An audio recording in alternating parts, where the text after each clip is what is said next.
Politicando. A atualidade política em debate na Rádio Transforma. Bem-vindos à Rádio Transforma pela Revista em Comunidade. Hoje nós estamos recebendo Jorge Costa, que é dirigente do Bloco de Esquerda, é jornalista e vai conversar com a gente diretamente de Lisboa sobre o momento político atual em Portugal. Antes que a gente comece a entrevista, eu sempre peço a vocês que nos escutam, que nos seguem, que nos assistem, que, caso ainda não seja inscrito no nosso canal, que o faça. Ajuda a gente a fazer esse conteúdo ficar mais relevante e que o YouTube nos considere importante. Às vezes você já é inscrito no canal e isso, às vezes, o YouTube derruba. Então, é sempre bom, se você puder, dar uma verificada se a sua inscrição permanece e ativa o sininho para receber todas as informações e notificações de quando a gente tem programa novo. Bem-vindo, Jorge. Um prazer tê-lo conosco. Boa tarde, Jorge Costa. Muito prazer em tê-lo aqui na Rádio Transforma e na Revista em Comunidade. Eu quero começar, meu nome é Lorelai Haddad, eu quero começar perguntando a você por que o António Costa caiu. Caiu por haver uma investigação judicial sobre a pessoa dele e considerou que isso tornava incompatível, a existência dessa investigação era incompatível com a permanência dele no lugar de Primeiro-Ministro. Essa investigação, a informação disponível sobre ela é muito pouca.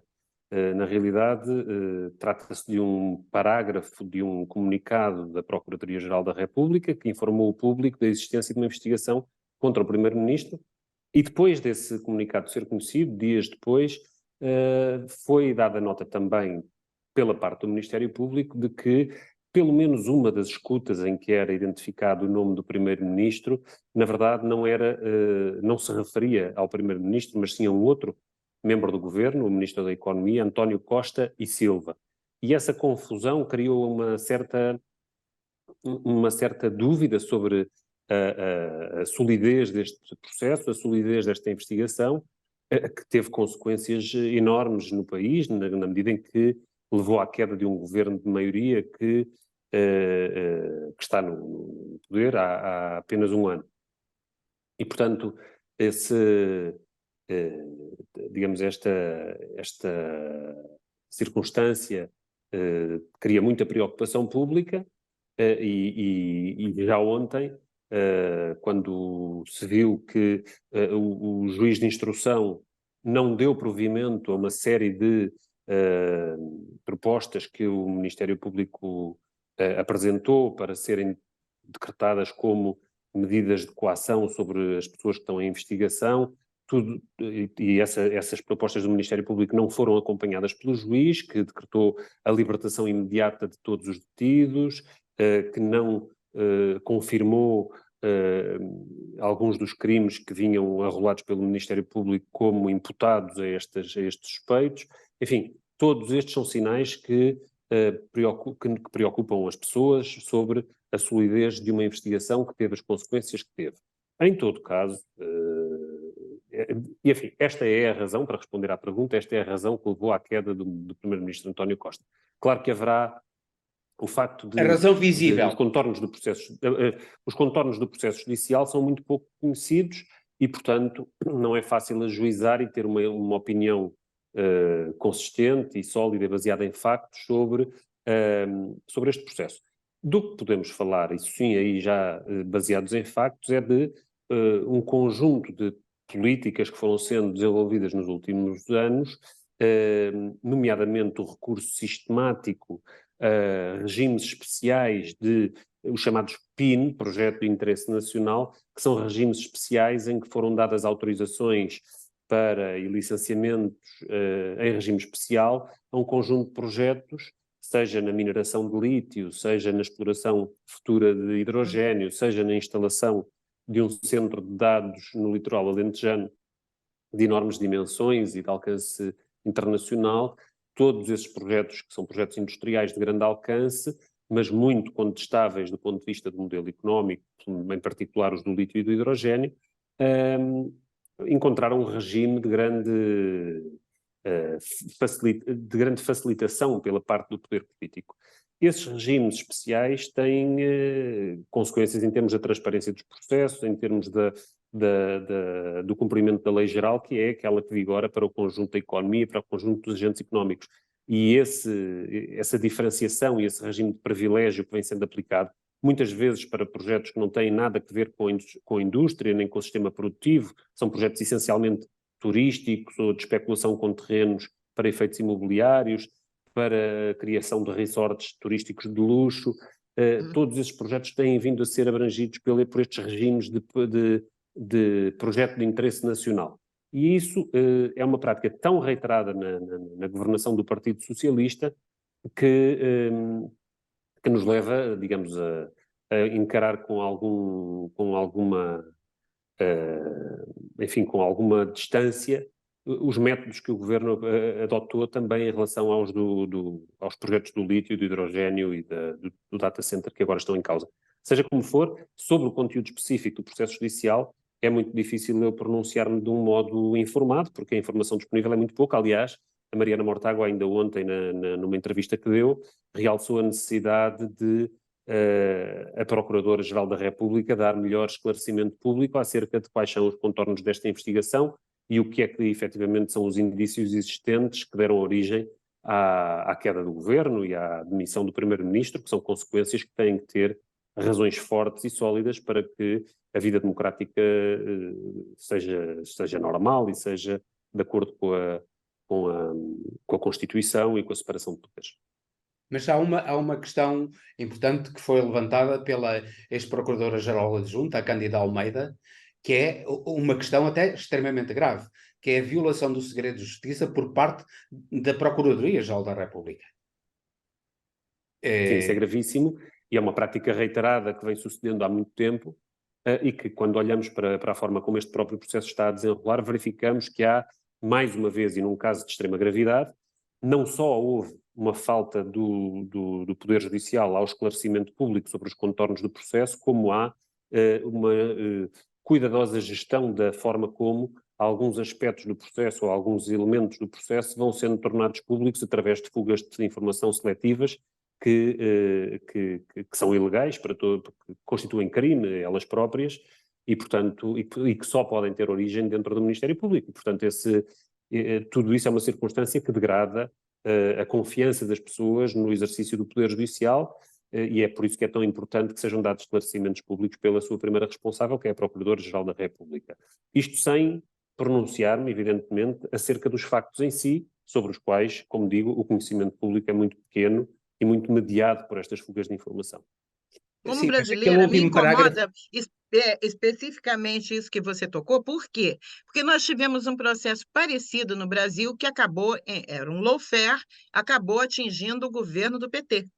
Acabou em cassação da Dilma, né, da presidente que era eleita, que estava com uma enorme popularidade, ela estava a 80 e tantos % de aprovação, e, no entanto, começaram a vazar certas notícias que depois se provaram falsas, e o que deu foi que a popularidade dela caiu demais e ainda acabou sofrendo um processo de impeachment. Eu fico preocupada se o Bloco de Esquerda, se os partidos de esquerda em Portugal estão atentos a isso, porque é uma prática recorrente da extrema-direita. Nós não conhecemos os contornos deste processo e é, portanto, muito difícil colocá-lo, digamos, em linha com os casos de que está a falar, não é? E, portanto, evidentemente, este tipo nós reconhecemos que existem em vários países processos desse tipo. Em Portugal, queremos acreditar que o sistema judicial é menos permeável a essa pressão e a essa politização do que será noutros países. Mas para isso é preciso que sejam dados esclarecimentos consistentes e que se demonstre que uma investigação com a relevância que esta tem, com as consequências políticas que ela teria que ter a partir do envolvimento e da investigação sobre o Primeiro-Ministro, é preciso que se demonstre que as suspeitas são consistentes, que são importantes e que, portanto, tudo o que aconteceu aconteceu com base em procedimentos normais do ponto de vista do funcionamento de um sistema judicial num regime democrático.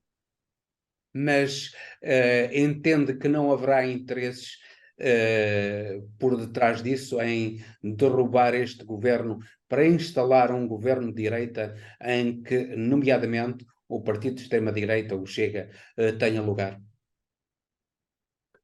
Bom, eu não faço essa imputação ao sistema judicial. Eu não creio que, ou pelo menos não tenho nenhuma razão para pensar que haja uma conspiração judicial para o derrubo do governo. Os dados que existem são muito poucos. Os dados que são conhecidos do ponto de vista público sobre esta investigação são muito insuficientes e pela importância que ela tem, pelo alcance que ela anunciou, pelo facto de ter envolvido o primeiro-ministro e, portanto, desencadeado uma crise política que levou à queda do governo, é necessário que sejam dados esclarecimentos maiores, mais completos, acerca das suspeitas, da sua extensão, da sua natureza, e esse conhecimento deve ser dado publicamente pela primeira responsável do Poder Judicial e da magistratura, do Ministério Público, que é, neste caso, a Procuradora-Geral da República. Nós temos insistido nesse ponto, achamos que é justificado em face de vários elementos, seja dos erros processuais que já foram identificados, seja da enorme discrepância entre as pretensões do Ministério Público e a decisão efetivamente tomada pelo juiz de instrução quanto às medidas de coação. Em todos estes elementos há fatores de preocupação quanto à natureza e à consistência desta investigação e, portanto, temos que ter esclarecimento público. Daqui não se retira uma acusação ao Poder Judicial, que seria de extrema gravidade, de estar a intervir politicamente ou de estar a obedecer a uma agenda política.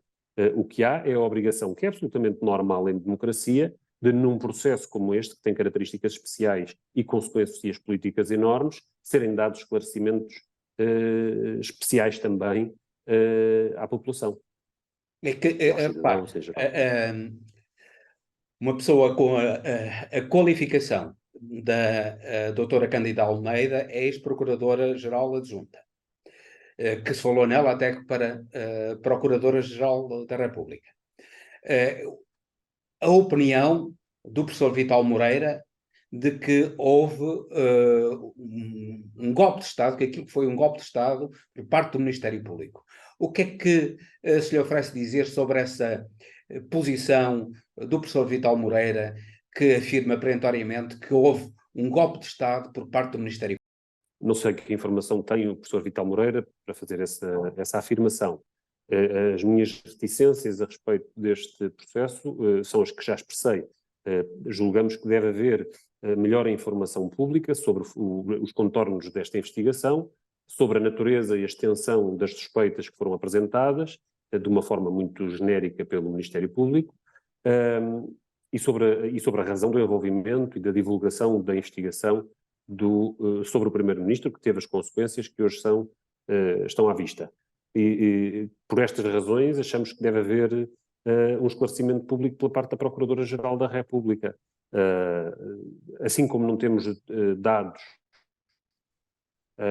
para tomar como culpados quaisquer das pessoas que foram inicialmente detidas ou o Primeiro-Ministro nas imputações, nas suspeitas que foram enunciadas a seu respeito, também não temos dados que nos permitam dizer que existe aqui uma agenda política do lado do Ministério Público. É preciso saber mais sobre este processo e quem tem condições de dar o esclarecimento público necessário é a Procuradoria-Geral da República.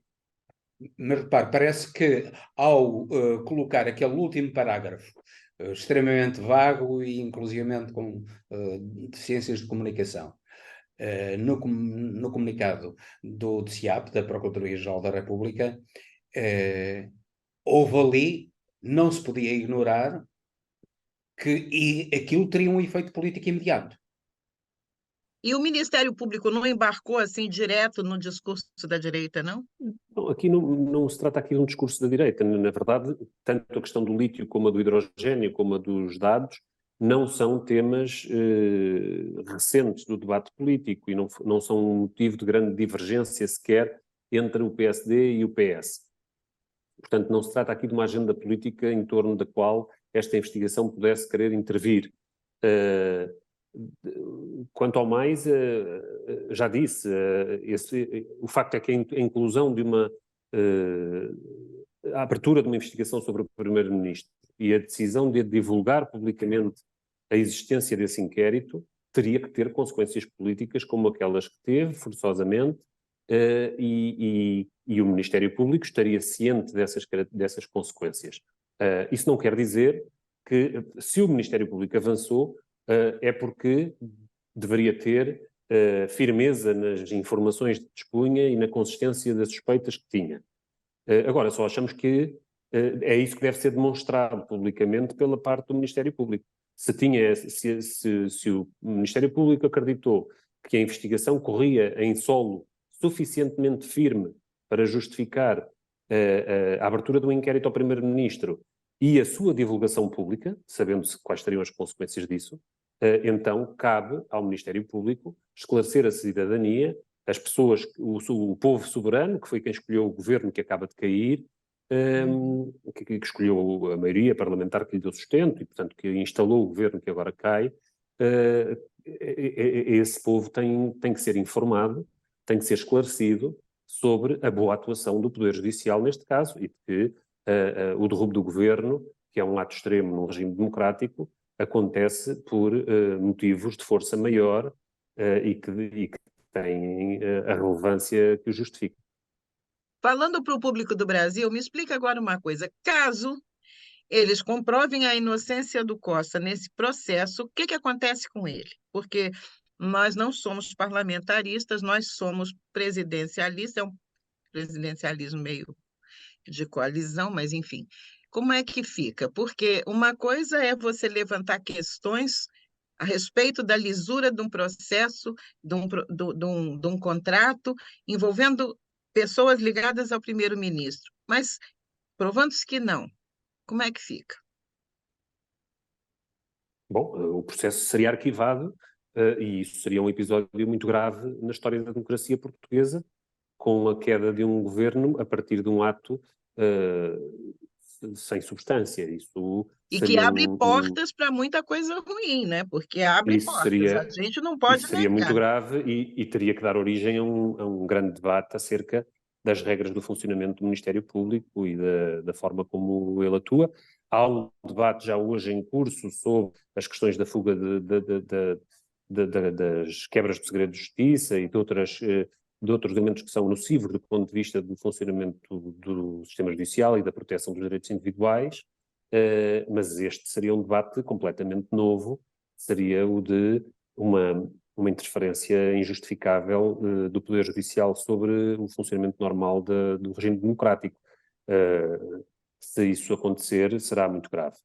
Não tenho informações que me permitam antever que seja isso o que se vai passar, nem o contrário.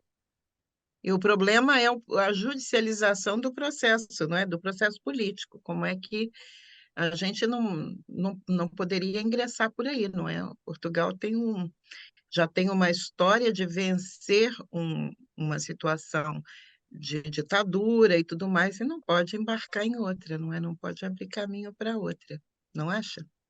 Sim, a mim parece-me que há um problema Porque percebe onde que eu quero chegar? Os abutres estão sempre em cima, não é? Não podem ver uma crise que já vão em cima, e é sempre o problema, a corrupção, é sempre um tema. Sim, quer dizer, não é? nós temos O que meu ter altos medo padrões. É que Portugal, incensado por forças externas, embarque nesse processo. Não creio que haja intervenção de qualquer força externa neste processo. O que existe é o funcionamento das instituições portuguesas. O que importa saber é se esse funcionamento está correto ou se não está. As instituições, a Constituição portuguesa define o espaço e a competência de cada um dos poderes que funcionam de maneira separada. Ela deve ser respeitada e, portanto, não pode haver interferência do Poder Judicial no Poder Político, nem o contrário. E, portanto, assim como não seria aceitável que existisse uma investigação que obedecesse a uma agenda política e que tivesse um objetivo político, também não se pode, em função de qualquer leitura política, desqualificar uma investigação e dizer que ela assenta em coisa nenhuma. O problema é precisamente esse, é que neste momento há uma crise política instalada no país e os cidadãos, a democracia, não consegue escrutinar se essa crise política tem bases que a justifiquem. E, portanto, nós precisamos de ter mais informação acerca da extensão e da substância desta investigação para conseguirmos escrutinar e poder avaliar e poder intervir politicamente sobre a forma como esta relação entre o poder judicial e o poder político decorreu até agora. Se estamos perante um problema do lado do poder político em termos de transparência, ou sem prejuízo de podermos avaliar, de podermos debater os casos que aqui temos perante nós, porque há nestes vários assuntos que estão sob investigação do Ministério Público temas que politicamente são relevantes. Eu não me estou a pronunciar do ponto de vista judicial, estou-me a pronunciar do ponto de vista político, das opções que estão em causa e do modo como estes processos avançam em Portugal. A generalização do recurso à figura do projeto de interesse nacional e o estabelecimento de formas de autoestrada de processos que correm à margem das regras gerais e com regimes mais favoráveis, em nome do favorecimento ao investimento estrangeiro, tudo isso o que instala é um regime de grande opacidade, de grande transparência e de favorecimento particular de determinados interesses, que em geral são grandes interesses financeiros, especulativos, no caso da habitação, que têm transformado a paisagem portuguesa em áreas vastas, inclusivamente protegidas, que obedecem a legislação ambiental nacional e estrangeira muito apertada, mas que, nestes regimes legais extraordinários que são criados, acabam por ser objeto de um regime privilegiado. A lei é contornada. Mas há aqui uma questão importante que o Governo defende e eu gostaria de saber a sua opinião sobre isso. É que o Governo diz que, em primeiro lugar, diz que nenhuma lei foi violada. Mas, independentemente disso, o Governo diz que estes projetos de investimento, o conjunto destes 3 projetos de investimento, do data center, do hidrogênio verde e do lítio, que seria de longe o maior investimento até hoje feito em Portugal. E que traria, assim, muitos milhares de postos de trabalho. E particularmente o data center, que serviria para fornecer a Microsoft, a Google e outras grandes empresas de dados, e o hidrogênio verde também serviriam para colocar Portugal na vanguarda da tecnologia a nível mundial e inclusivamente alterar o paradigma da economia portuguesa no sentido de uma modernização muito maior. Por outro lado, o lítio serviria precisamente para fazer aquilo que é agora a grande aposta a nível mundial, que é a exploração do lítio, nomeadamente para um simples telemóvel, para um computador, para os carros elétricos. O Governo tem ou não tem razão em querer esse investimento tão avultado, que é superior à Auto-Europa, trará mais postos de trabalho que a Auto-Europa no conjunto, trará um valor acrescentado, que a Auto-Europa em grande parte apenas um local onde se montam automóveis. Ali não, seria algo diferente, onde se produziria algo de novo. Isso é nocivo para o país. Há vários debates aí que se cruzam, não é? No caso, o debate sobre a questão do lítio é um, o debate sobre o hidrogênio é outro e o debate sobre o data center será ainda outro. Cada um destes projetos tem características próprias e corresponde a objetivos diferentes. Agora, uma coisa é certa, o modelo de transição energética que é preciso que nós tenhamos e o dispositivo tecnológico, industrial que é preciso agregar a um modelo de transição energética deve ser um modelo que altere os nossos padrões de consumo. Não há nenhuma transição energética que assente num consumo cada vez mais intensivo de energia. É necessário reduzir esses consumos, racionalizar esses consumos criar eficiência energética, e hoje há um grande consenso que atravessa todo o movimento internacional ambientalista, por justiça climática, que é o consenso de que não é pela substituição do automóvel privado movido a combustíveis fósseis pelo mesmo tipo de automóvel privado e pelo mesmo modelo de produção intensiva de automóveis privados, mas agora com uma bateria de lítio, que vamos conseguir evoluir no sentido positivo. Os impactos ambientais da produção de lítio massiva, os impactos ambientais da produção massiva de baterias e da própria produção da quantidade de automóveis que este modelo produz, e tudo isso é perfeitamente insustentável no futuro a longo prazo, e necessário é pensarmos em outros modelos de mobilidade, em outros modelos de transporte público, em outros modelos de transporte partilhado. No mesmo sentido, ou não no mesmo sentido, mas há também grandes reservas quanto ao projeto do hidrogênio. Tanto pelas características, tanto por razões tecnológicas, como pela questão do custo de produção do hidrogênio e da sua viabilidade como forma de reserva de energia, de armazenamento. No caso da produção de hidrogênio em Portugal, ela tem uma agravante, é que mais do que resolver um problema energético português, do que se trata aqui é de explorar recursos portugueses para alimentar a grande indústria do centro da Europa.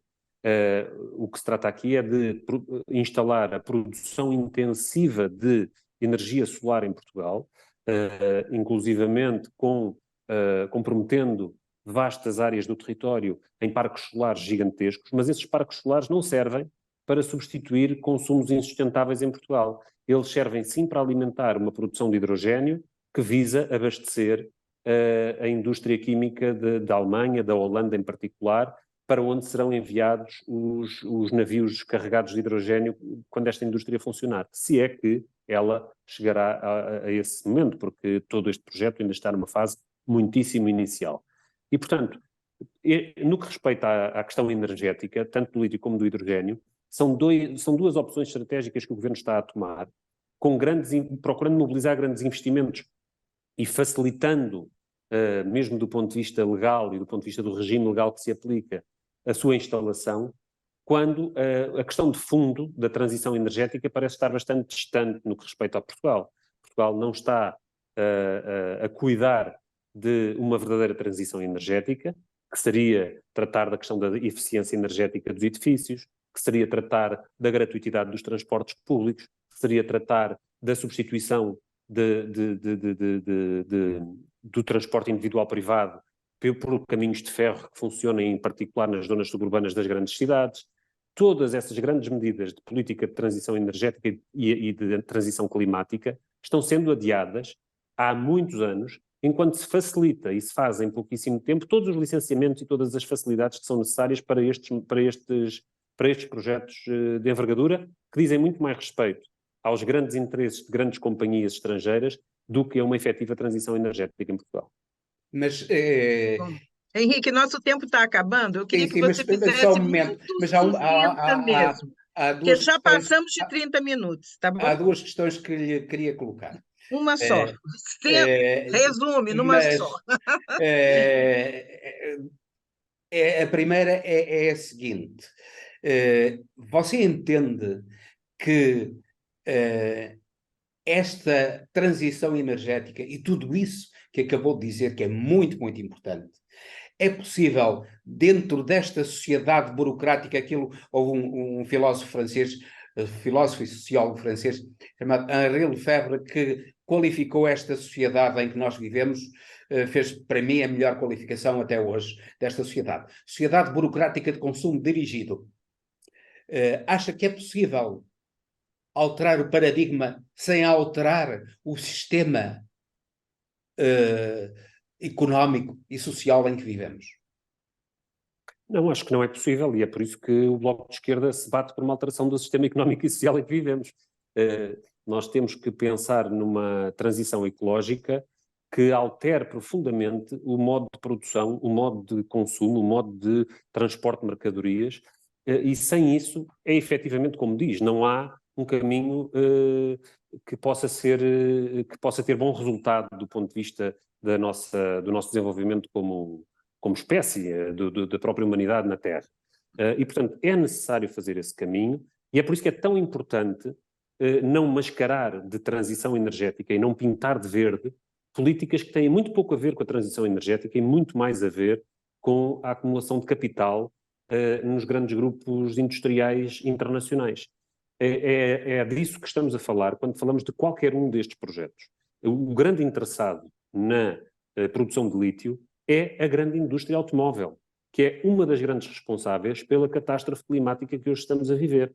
E a reconversão da indústria automóvel a partir da instalação de baterias de lítio não é uma solução, é mais um problema. É uma mudança Você não de pode problema. acabar E, com os portanto, automóveis. Não pode acabar com os automóveis. nós não pretendemos acabar com os E automóveis. mais, bem pelo contrário, há uma coisa, aquilo que se pretende é que as classes mais baixas, isto é, que haja uma generalização da classe média. Portanto, e isso implica necessariamente, por muitas razões, porque o transporte, a verdade é que o transporte por caminho de ferro ou por transporte por autocarro não satisfaz todas as necessidades das pessoas. Se eu quero... Com certeza que não, e por isso é que nós temos que criar novos modelos de transporte que sejam adequados e que tenham vários elementos que podem ser utilizados de forma cruzada, desde o transporte coletivo até o transporte partilhado, transporte individual partilhado. Há muitas maneiras de organizar o sistema de transportes. O que não é sustentável, e não vai acontecer porque a Terra não permite, os recursos disponíveis não o permitem, é que todas as pessoas, é que toda a população mundial, que o transporte se organize em termos da escala planetária a partir do modelo automóvel. Esse projeto, que é uma distopia da indústria automóvel, e é esse projeto distópico que leva à obsessão pelo lítio que atualmente existe, esse projeto não tem futuro e não garante uma transição ambiental e não é um mundo em que nem nós, nem os nossos filhos quererão viver certamente. Portanto, nós temos que pensar noutro modelo de transição energética e noutras soluções e aquilo que dizemos é que estes grandes projetos que hoje estão a ser discutidos aqui em Portugal correspondem a uma ideia errada de transição energética, que é mantermos o atual modelo insustentável, mantermos os atuais padrões de consumo, mantermos os atuais modelos de transporte e substituir, em alguns deles, o combustível fóssil por outros modos de energia. Esse não é um caminho, esse não é uma solução. É efetivamente necessário pensarmos a sociedade como um todo, o modelo económico como um todo e criar alternativas. Portanto, agora já não estamos a discutir propriamente o como estes projetos estão a ser feitos, mas mais o porquê. Já não estamos a discutir se estão a ser respeitadores da lei, se as regras estão a ser cumpridas e se há transparência nos processos. Estamos mais a discutir a estratégia de fundo. E acho que essa discussão é também muito importante e, portanto, não nos furtamos a ela. Nós temos as nossas reservas em relação a estes vários projetos, não são apenas pelo facto deles nos oferecerem muitas dúvidas quanto à transparência dos processos que conduziram nas várias decisões, mas, sobretudo, ou em primeiro lugar, porque nos parecem opções estrategicamente erradas do ponto de vista dos interesses da maioria da população em Portugal, tal como de uma estratégia de transição energética. Mas há uma coisa, o centro de dados Henrique, é algo de diferente, ou não? O centro de dados é um recurso que poderá fazer sentido, que não há nenhuma crítica, a crítica que eu estava a fazer aos outros projetos não tem que ver com o do centro de dados. A questão do centro de dados a questão do centro de dados é mesmo se as decisões foram tomadas de uma maneira correta e transparente ou não. E aí a investigação o dirá e esperamos que haja o maior esclarecimento público o mais cedo possível sobre todas estas matérias. e que também os processos, todos esses negócios que estão citados, também não sejam, assim, de toda forma, impactados por esse tipo de acontecimento da derrubada do governo do Costa e tudo mais, não é? Nós queríamos convidar você para uma próxima entrevista, porque o tema do meio ambiente é muito urgente, é necessário esse debate, a gente precisa pensar em novos modelos energéticos para o futuro, se a gente quer ter futuro no planeta, afinal, não é? Então, se você aceitar, a gente chama você novamente para a gente continuar essa conversa. Você aceita, Jorge? Tudo bem, um destes dias a gente pode combinar mais para. Ok. Muito obrigado, então. Foi um Tá. prazer tê-lo aqui na Rádio Transforme e na Revista em Comunidade, e até uma próxima oportunidade. Adeus, boa tarde, obrigado pelo Obrigada, viu, convite. Jorge? Obrigada Obrigado. mesmo. E agradecemos especialmente a você que nos assistiu até aqui e pedimos mais uma vez que, caso não seja, que se inscreva no nosso canal, que curta e compartilhe, ajude a gente a distribuir esse conteúdo. Politicando. Atualidade política em debate na Rádio Transforma.